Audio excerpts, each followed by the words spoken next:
What's going on? So today I have a service call on a Trane package unit that's on the ground. It's fairly new, as you can see, 2024, but it's not cooling.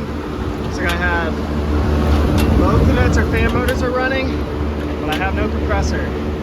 Either one of these contactors are pulled in, so we're gonna see if we can figure out why. This one is unplugged. Oh, this one. I don't know why that is. I'm gonna have to gauge up, I think, but let's first just confirm our 24 volt signals. Something on my meter leads. I'm around a spider web or something. Okay. 24. Common to Y1. We have nothing. Common to Y2. 24 volts. So that's a little weird. I'm gonna dig in a little further. Maybe put some gauges on and see what I can come up with. So I got my probes hooked up. We have two compressors, as you can see. Maybe you can see, maybe you can't. They're piped together, so tandem compressors. So we got one common suction, one common is actually the liquid line, but we do have pressure, just to be sure. 222 psi. So I just shut the disconnect off. I'm going to check the wiring of the thermostat because for some reason I was getting a call to Y2 but not Y1, and I don't know why this is disconnected, which looks like it's most likely to compressor 1. But first let's check power, just be sure power is dead here before we do anything crazy. Sorry about the shaky phone, it's a little tough to do. All right, so 1 to 2, nothing. 2 to 3, nothing. 1 to 3, nothing. Let's find our ground, just right here next to the disconnect. All right, touching and nothing.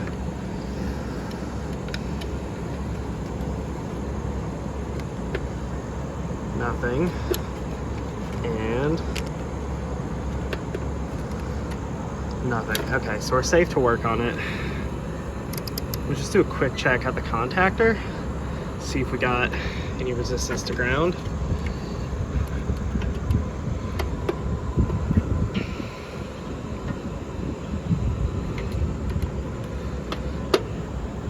Nothing there.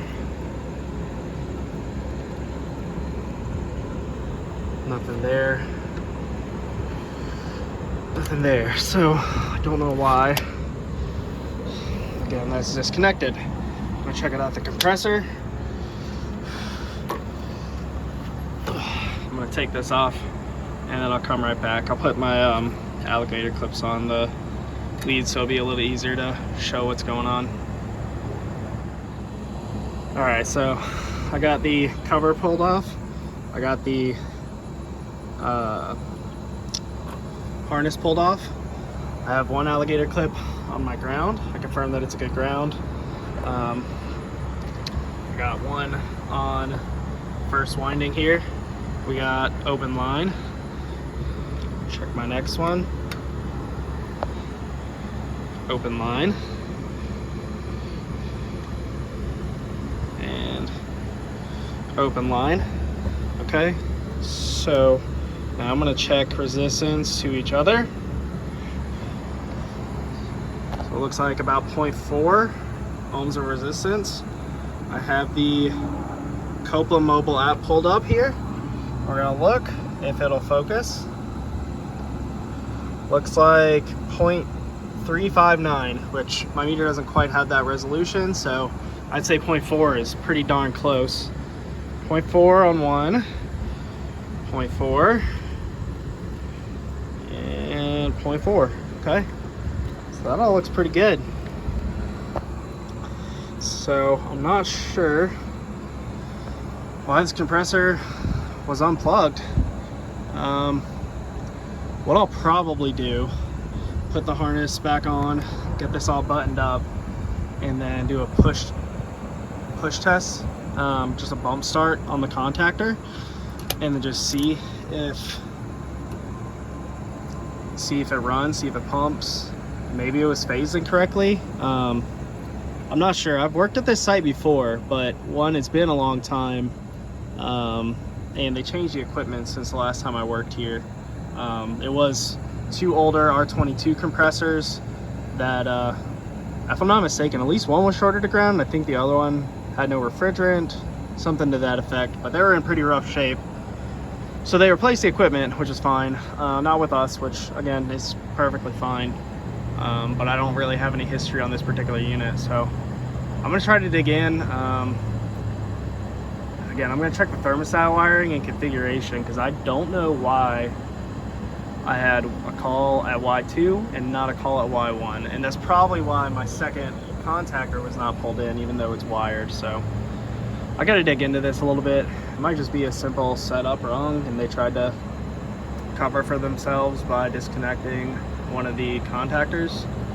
There is no RTRM board or Symbio board in this unit. It's a pretty basic unit. The only board is the ignition control, and that's not going to help me in air conditioning. So like I said, I'm going to put this back together. I'll probably bump start it just to see if it works, see if my pressures, if I have any kind of compression, and then go from there. Look at the wiring, look at the thermostat configuration, and then see if I can get this thing going. Alright, so I got my amp clamp on here, insulated screwdriver standing to the side. Looks like it runs. Oh, I forgot to actually turn amps on. It looks like it runs. Try that one more time. Sounds okay. 14 amps, 18, 20. Doesn't seem crazy. Have some kind of compression, so I am going to check the wiring inside, and then I am going to check the programming at the thermostat and see what we got going on. Alright, so I figured some stuff out here. The wiring actually looks to be correct at the thermostat, and the configuration looks to be correct according to this wiring. So 2-stage heat, we only have 1 stage of, or 2-stage cool, I'm sorry, and 1 stage of heat is hooked up and jumped to W2. So I'm not gonna mess with heat right now. It's like 80 degrees. One thing I found interesting though, because I was still not getting a Y1 call, I went ahead and wire nutted the thermostat wire. So red, W1 or Y1, Y2, and green. Okay, I come out here, turn power on, the blower contactor pulls in briefly. I hear a loud noise, my transformer trips, which this looks to be an aftermarket transformer too.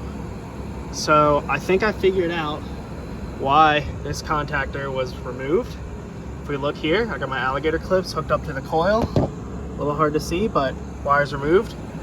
0.9 ohms. So that's a completely shorted contactor coil.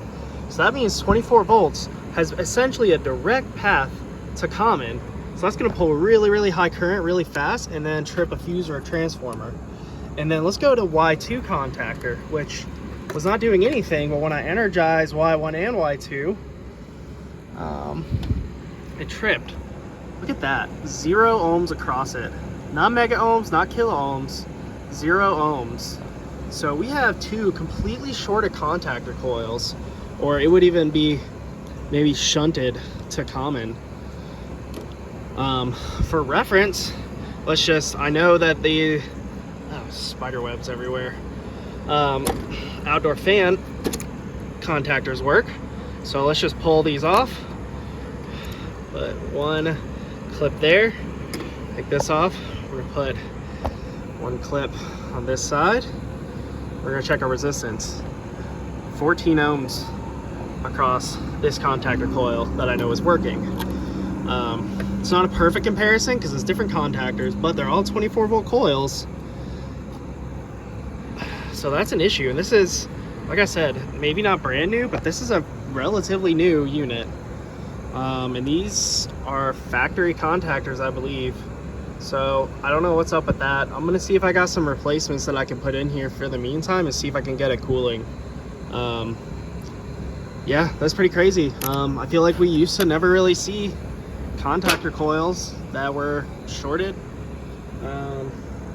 you know, lying across the common. It's definitely becoming more common now though. So let me see if I got another contactor or 2 contactors really, see if I can get them replaced and go from there. So hopefully I can get this unit up and cooling. So I mentioned that I figured out what the issue is.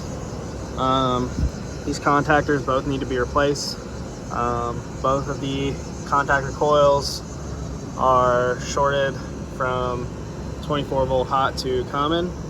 And I believe it took out our stage 1 thermostat relay in the thermostat, because it will not energize Y1 at all unless I wire nut the wires together. Because this unit is so new, it is under a parts warranty, and we did not install it. So I spoke to the customer and they want to go ahead and see if they want a written up quote, because they might have the company that installed this equipment to come back out here. They might have us do it.